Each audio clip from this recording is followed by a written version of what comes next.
It's about a 6-foot diameter culvert that we've installed in the creek bed. Construction on Smith Creek will ensure this culvert can stand the 100-year storm. But several months earlier, the creek could barely handle spring runoff as water began to erode the bank below Gellatly Road, causing serious safety concerns.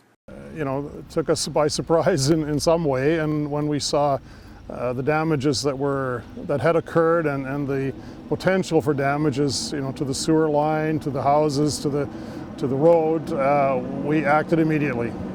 Repairs began around May 2nd as the district shut down the road to all traffic. With public health and safety at risk, the district decided to install a culvert, which would supply structural support around the gully.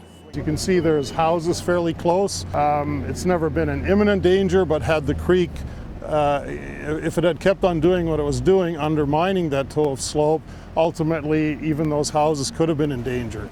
But before they could start work on the culvert, a bypass of the sewer system had to be undertaken, as the district feared the collapse of the sewer trunk main.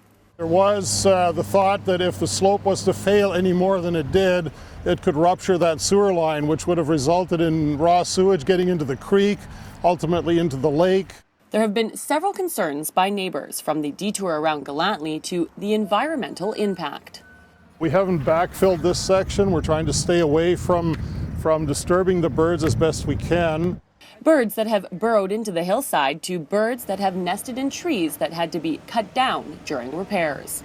We've been as careful as we possibly can with issues like fish and wildlife. We've been working together with all the agencies, and they're both provincial and federal, and thanks to them, they've been really working with us.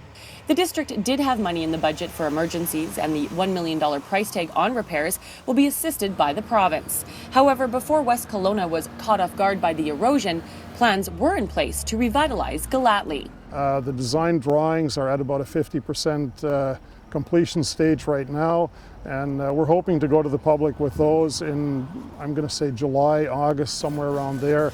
There'll be a public meeting and people will have opportunity to have input on the traffic. That project is estimated to total $5.1 million. As for the emergency repairs, the road should be open by July 15th or earlier. Zielinski in West Kelowna for Castanet News.